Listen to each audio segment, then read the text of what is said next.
বিএনপির একজন কর্মী হিসাবে আমি বিশ্বাস করি রাজনীতির মূল উদ্দেশ্য কেবল ক্ষমতায়ন নয়, বরং রাষ্ট্রীয় উন্নয়ন এবং জনগণের অভিপ্রায়ের বহিঃপ্রকাশ এর একটি অবিচ্ছেদ্য অংশ।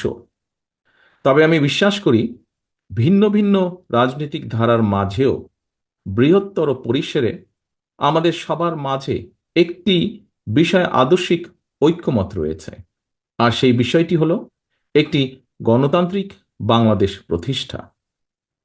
আমরা সবাই এমন একটি দেশ গড়তে চাই যেখানে আর কখনো ফ্যাসিবাদ বা স্বৈরাচার মাথাচাড়া দিয়ে উঠবে না বা উঠতে পারবে না।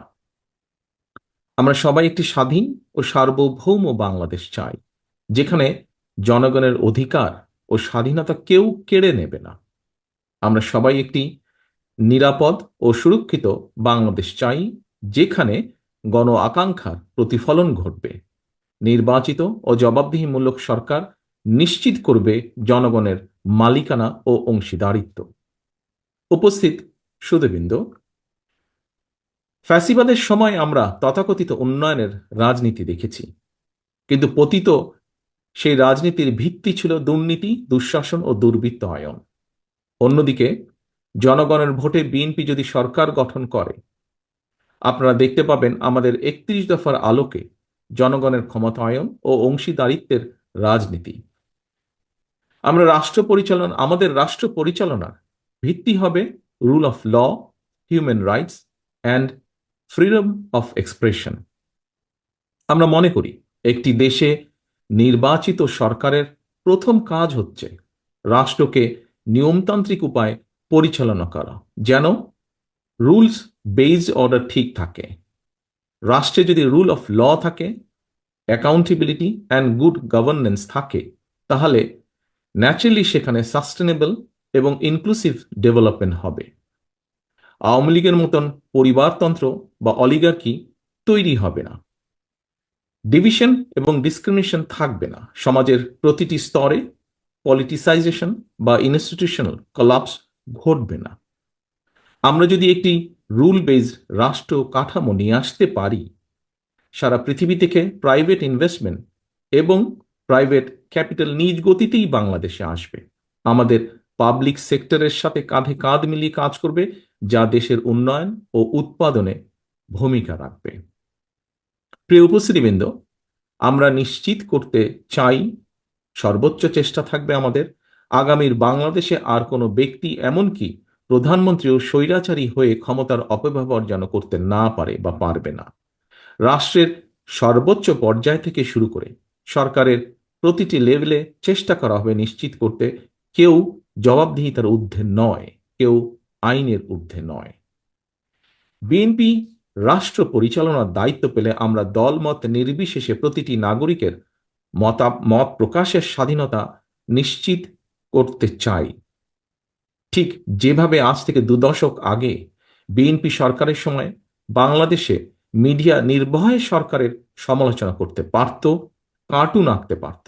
আপনাদের অনেকেরই নিশ্চয়ই মনে আছে তৎকালীন প্রধানমন্ত্রী বেগম খালেদা জিয়া এবং আমাকে নিয়ে মিডিয়ার একাংশ ভিত্তিহীন সংবাদ পরিবেশন করেছিল, media trial and propaganda campaign করেছিল। কিন্তু আমরা তার প্রতিদানে কোনো মিডিয়ার কণ্ঠরোধ করিনি, কিংবা কাউকে হেনস্থা করার চেষ্টাও করিনি। আমরা চেষ্টা করিনি কোনো সম্পাদককে জেলে পাঠানোর। গত 16 বছরে আমার নিজের, আমার দলের এবং গণতন্ত্রের পক্ষে শক্তি তথা আপনাদের অনেকের freedom of speech, freedom of expression and freedom of association সম্পূর্ণভাবে হরণ করা হয়েছিল।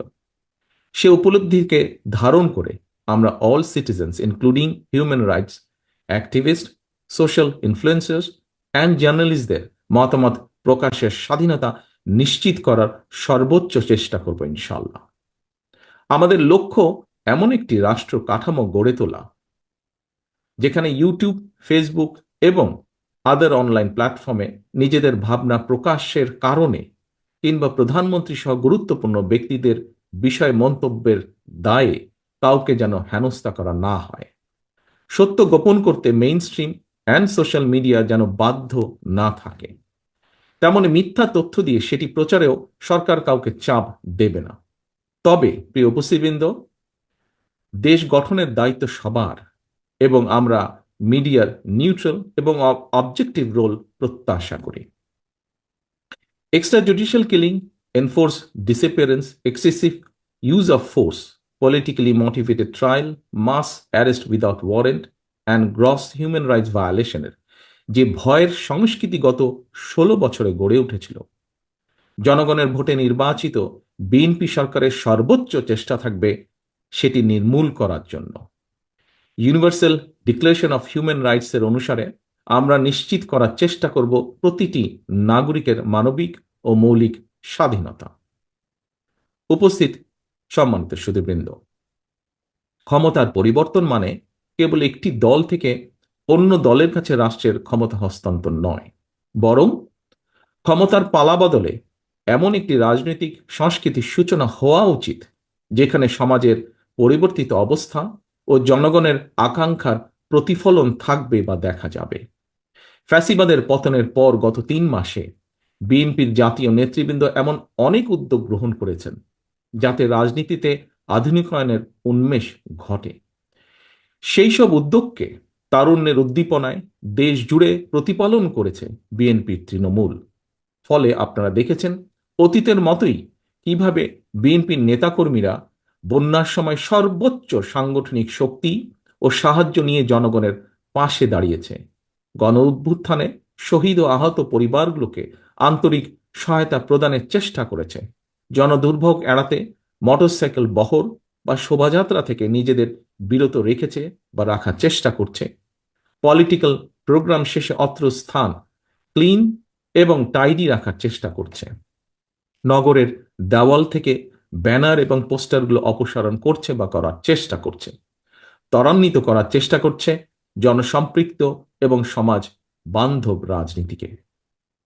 আপনাদের নিশ্চয়ই মনে আছে শেখ হাসিনার ১৬ বছরের শাসনামলে আওয়ামী লীগের নেতাকর্মীরা সীমাহীন খুন, হামলা, ধর্ষণ ও চাঁদাবাজির মতন অপরাধে জড়িয়ে পড়লেও দলীয়ভাবে তাদের শাস্তি দেবার কোনো ইতিহাস নেই বললেই চলে।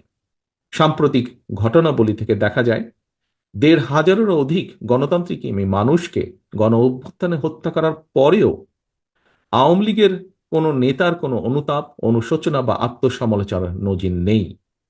অপরদিকে আমরা সবাই জানি বিএনপির ৬০ লক্ষ নেতাকর্মীর বিরুদ্ধে মিথ্যা মামলা রয়েছে, সেই সময় দেওয়া হয়েছে। তারপরেও এত বিশাল সংগঠনের নাম ব্যবহার করে কেউ বিচ্ছিন্নভাবে কোনো অপরাধে জড়িত হলে তা জানা মাত্রই আমরা দ্রুত সাংগঠনিক ব্যবস্থা গ্রহণ করেছি। ৫ই আগস্টের পরে দেশে ল অ্যান্ড অর্ডার সিচুয়েশন ভেঙে পড়েছিল, ছিল পুলিশের অনুপস্থিতি।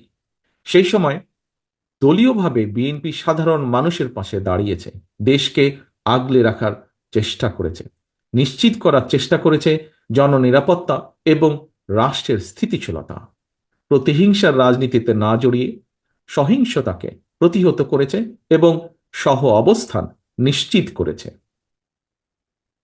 প্রিয় উপস্থিতিবৃন্দ, ফ্যাসিবাদের দোসরদের ঠেকাতে পুজোর সময় বিএনপির নেতাকর্মীরা মন্দির ও উপাসনালয় পাহারা দিয়ে হিন্দু, খ্রিস্টান, বৌদ্ধ সহ সকল মানুষের সুরক্ষায় পাশে দাঁড়িয়েছে। ধর্ম, বর্ণ কিংবা ভৌগোলিক আদর্শ অবস্থানে নির্বিশেষে প্রত্যেক নাগরিক যেন তার ধর্মীয়, রাজনৈতিক, সাংস্কৃতিক ও সামাজিক অধিকার বিনা বাধায় উপভোগ করতে পারে, সেই লক্ষ্যেই মুক্তিযোদ্ধারা লাখো প্রাণের বিনিময় বাংলাদেশ স্বাধীন করেছিলেন। তাই স্বাধীন বাংলাদেশেও তথাকথিত সংখ্যালঘু হিসাবে আমরা কাউকেই বিবেচনা করি না। প্রতিটি নাগরিকের সমান অধিকার ও নিরাপত্তা নিশ্চিত করাই বিএনপির নীতি। এই বাংলাদেশী জাতীয়তাবাদের আদর্শই বিএনপির রাজনীতি। আমরা বিশ্বাস করি ধর্ম, দল ও মত যার যার, তবে অবশ্যই রাষ্ট্র সবার। সম্মানিত অতিথিবৃন্দ, আজ আমরা ৩১ দফার আলোকে যে আলোচনা এখানে করেছি তা নতুনভাবে সংজ্ঞায়িত করবে বাংলাদেশের আর্থ সামাজিক উন্নয়নকে, আকাঙ্ক্ষার আলো দেখাবে পরিবর্তনকামী গণমানুষকে। রাষ্ট্র কাঠামো মেরামতের এই রূপরেখা তৈরি হয়েছে শহীদ রাষ্ট্রপতি জিয়াউর রহমানের ১৯ দফা, দেশনেত্রী বেগম খালেদা জিয়ার ভিশন 2030, বিএনপির জনসম্পৃক্ততা এবং রাজনৈতিক অভিজ্ঞতার আলোকে প্রথমে প্রদত্ত ২৭ দফার উপর ভিত্তি করে, যা পরবর্তীতে যুগপৎ গণতান্ত্রিক আন্দোলনের শরিক সকল রাজনৈতিক দলের ঐক্য মতে ৩১ দফায় পরিণত হয়। বর্তমানে দেশে আলোচিত প্রায় সব সংস্কার প্রস্তাবই আমাদের এই ৩১ দফায় অন্তর্ভুক্ত রয়েছে। তবে আমি সংস্কারের উদ্দেশ্যে বলতে সেটিই বুঝি যে সংস্কারের মাধ্যমে সংবিধানের কয়েকটি বাক্যের পরিবর্তন নয় শুধুমাত্র, বরং মানুষের ভাগ্যের পরিবর্তন হবে। অর্থাৎ একজন মানুষের রোজগারের ব্যবস্থা হবে, তার ও তার পরিবারের আর্থ সামাজিক নিরাপত্তা ও সঞ্চয় নিশ্চিত হবে। আমি সংস্কার বলতে সেটিই বুঝি যা কর্মসংস্থানের মাধ্যমে প্রতিটি নারী ও পুরুষের বেকারত্বের সমস্যার সমাধান করবে। যে সংস্কার নারীদের সম্মান, স্বাধীনতা ও ক্ষমতায়ন নিশ্চিত করবে। যে সংস্কার সকল মানুষের জীবনের সুরক্ষা নিশ্চিত করবে। যে সংস্কার দেশের সন্তানদের আধুনিক শিক্ষা ও নৈতিক মূল্যবোধ গঠন করবে। যে সংস্কার মানুষকে কাঙ্ক্ষিত স্বাস্থ্য সেবা দেবে। যে সংস্কার বাজারে নিত্য প্রয়োজনীয় দ্রব্যের দাম স্থিতিশীল রাখবে।